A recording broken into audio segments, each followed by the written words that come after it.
매주 수요일 이 시간은 청래당 하는 시간입니다. 정청래 전 의원 나왔습니다. 어서 오십시오. 네, 안녕하십니까. 예, 이호 여사 빈소는 다녀오셨습니까? 네, 어제 다녀왔습니다. 예, 굉장히 많은 분들이 조문을 하고 있다 이런 얘기가 들리던데요. 어제 저는 4시경에 갔었는데요. 예. 그때는 조금 한산했었는데 아마 퇴근 이후부터 사람들이 많이 몰려들었을 것 같고 지금 뭐 계속 주요한 인사들뿐만 아니라 많은 예. 시민들도 주문하고 예. 있습니다. 그 이호 여사하고 또 정청래 의원은 좀 각별한 관계였었는데 정 의원 지역구에 또 사셨고 말이죠. 그렇습니다. 예. 마포, 을, 예. 동계동. 생전에 많은 대화를 나누셨죠.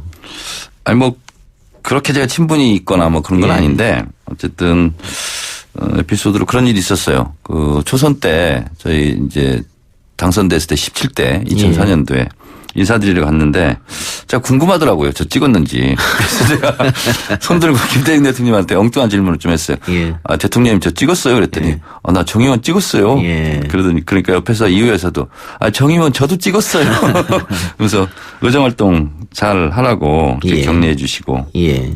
그러고 이제 저희 지역구이기 때문에 자주는 아니더라도 가끔 이제 뭐 인사를 드리러 가고 그러면 우리 지역위원회 간부들과도 가고 그랬는데 특별히 시간 내셔서 저희 그 마포을 간부들하고 1대1로 사진도 다 찍어주시고 그랬던 기억이 나고 이호 여사님 그러면 굉장히 좀 성격이 좀 쾌활하시다고 할까요?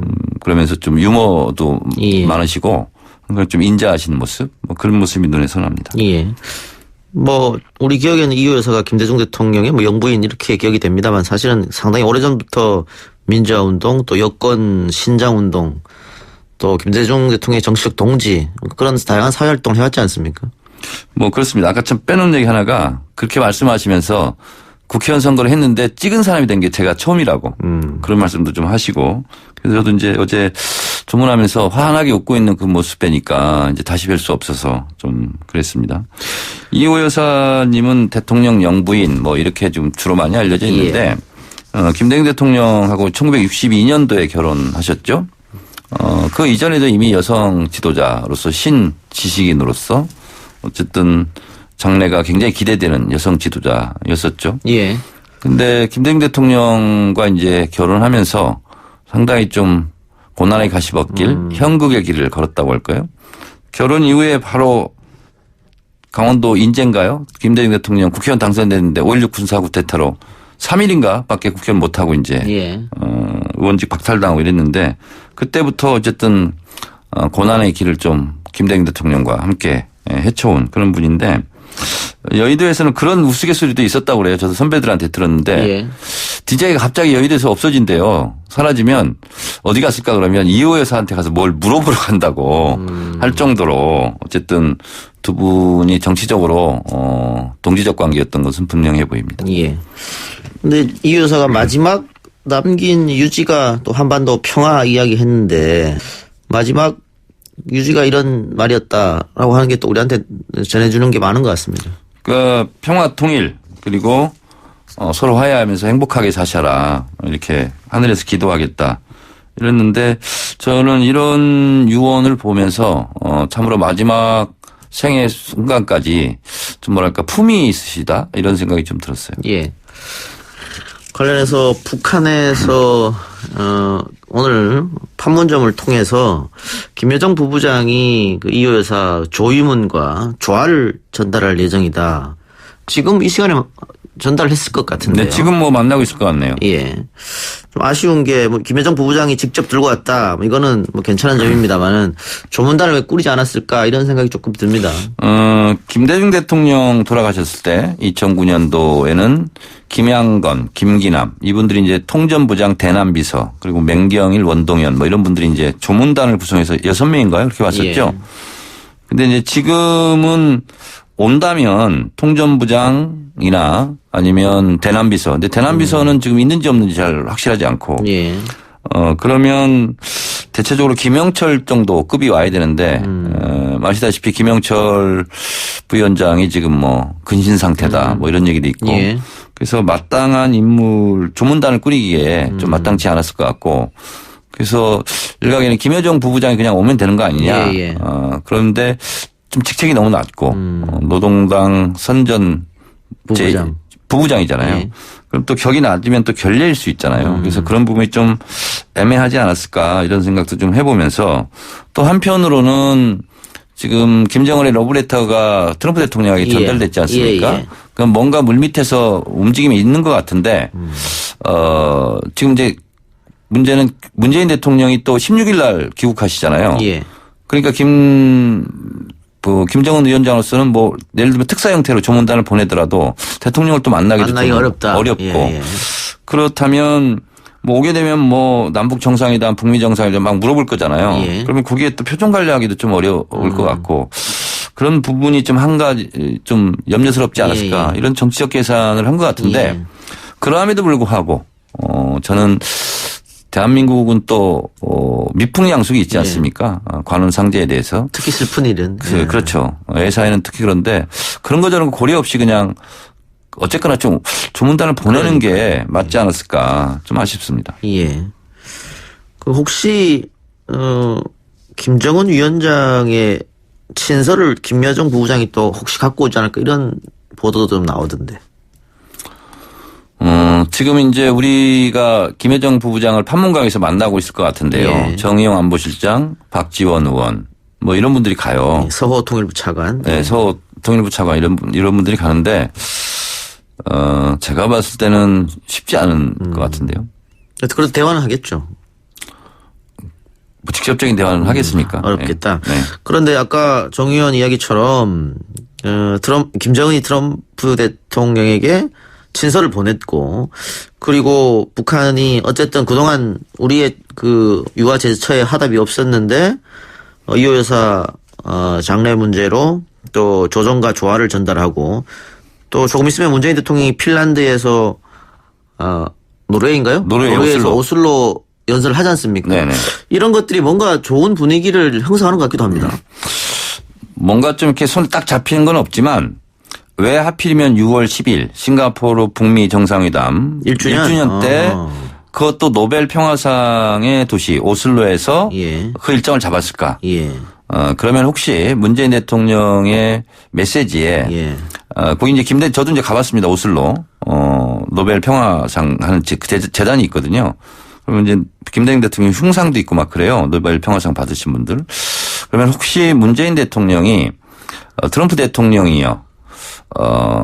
북미 회담 빨리 하고 그리고 노벨 평화상 한번 받으시라.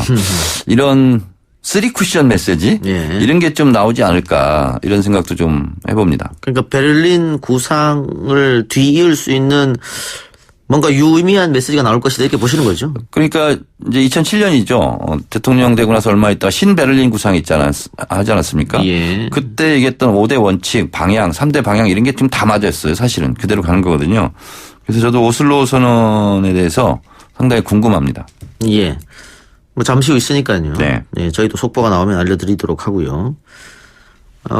어쨌든 그 한미 정상회담은 예정돼 있지 않습니까? 네, 그렇습니다. 네. 트럼프 대통령이 G20 회의 끝나고 오기로 돼 있는데 가장 최상의 시나리오는 그 전에 원포인트로 남북 정상회담을 해야 되는 거 아니냐. 그게 가장 좋은 시나리오 같은데 그 시간이 촉박해서 불가능하다라고 하는 분들도 있습니다만은 그렇지 않다라고 하는 분들도 계시거든요. 문 대통령이 16일 날 귀국하죠. 예. 그리고 트럼프 대통령이 아마 29일경에 예. 방한할 것 같은데 그럼 이 사이잖아요. 예. 근데 날짜가 아무리 봐도 한 열흘밖에 없어요. 예. 근데 쉽지는 않을 것 같다. 이런 생각이 들고 이제 제가 생각하는 시나리오는 한미 정상회담 한 이후에 예. 어쨌든 문재인 대통령과 트럼프 대통령과의 나눈 대화가 있지 않겠습니까? 그것을 전달할 겸 그리고 김정은 위원장의 의중도 파악할 겸 그 이후에 남북 정상회담을 하지 않을까. 이게 이제 자연스러운 시나리오 예측인데 모르겠어요. 또 2018년 같은 경우도 5월 26일 날 원포인트로 예, 전격적으로 판문강에서 예. 또 몇 시간 또 깜짝 정상회담 예. 했지 않습니까? 그거는 아무도 모른다. 가장 중요한 건 그러면 3차 북미회담. 정상회담이죠. 3차 북미 정상회담은 저는 열릴 것으로 보고요. 그리고 열리는 것이 김정은으로서도 트럼프로서도 본인 개인에게도 다 이익이거든요. 그런 면에서 봤을 때 3차 북미 정상회담은 이번 김정은의 러브레터뿐만 아니라 4월 15일 날 조부 김일성 주석 그 생일날도 트럼프 예. 대통령이 이제 편지를 보냈다는 거 아니겠습니까? 예. 그래서 두 정상 간의 친분 이것은 계속 유지되고 있는 상태고 그리고 제14차 최고인민회의 연설에서도 김정은 위원장이 분명히 이렇게 얘기했어요. 미국과 북한 간의 국가 간에는 적대적인 관계이지만 트럼프와 나와는 좋은 관계다. 예, 예. 이렇게 얘기했거든요. 근데 이게 말이 안 되지 않습니까 사실은. 예, 예. 예, 근데 그렇게 얘기했기 때문에 어쨌거나 대화의 끈은 놓지 않으려고 양 정상이 노력하고 있다. 이렇게 평가할 예. 수 있겠어요. 그러니까 방금 말씀하신 것처럼 정상 간의 친분을 과시하면서 최고 지도자들, 양쪽의 최고 지도자들은 비난하지 않고 있단 말이죠. 그렇습니다. 그러니까 마지막 끈은 계속해서 잡고 있다. 그러니까 잽은 계속 날리고 있죠. 예. 볼턴에 대해서 예, 잘라라 이렇게 예. 얘기도 하고 있고 이렇게 하는데 결국 볼턴도 지금은 트럼프와 보조를 맞추고 있는 형태예요. 예. 그리고 이제 문재인 대통령도 유럽 순방길에 남북 대화의 모멘텀은 남아 있다 아직도 대화의 모멘텀 이런 얘기를 했거든요. 그래서 종합해서 본다면 확실하지는 않지만 좋은 시그널이 계속 나오고 있다. 북한이 얘기한 올해 말까지만 기다려 본다고 했잖아요. 지금 6개월밖에 안 남았는데. 올해 말까지 기다리는 것은 올해 안에 하자는 얘기죠. 사실은. 근데 올해 말이라고 한 것은 당신 내년에 재선 있지 않느냐 이런 의미 아닙니까? 북한은 당연히 계산하죠. 예. 우리도 총선이라든가 대선이 있으면 당연히 이제 관심 갖고 분석하듯이 예, 예. 트럼프 대통령이 재선이 될 것인가? 재선이 안 되면 또 시체말로 꽝이지 않습니까? 예. 근데 이제 김동석 미 유권자 대표 그분 들어보니까 트럼프가 거의 될 것 같다고 예. 이렇게 얘기를 하더라고요. 될 것 같다. 네. 그래요. 그런데 어쨌든 지금 미국 같은 경우에는 중국하고의 무역 마찰이 지금 심하잖아요. 네.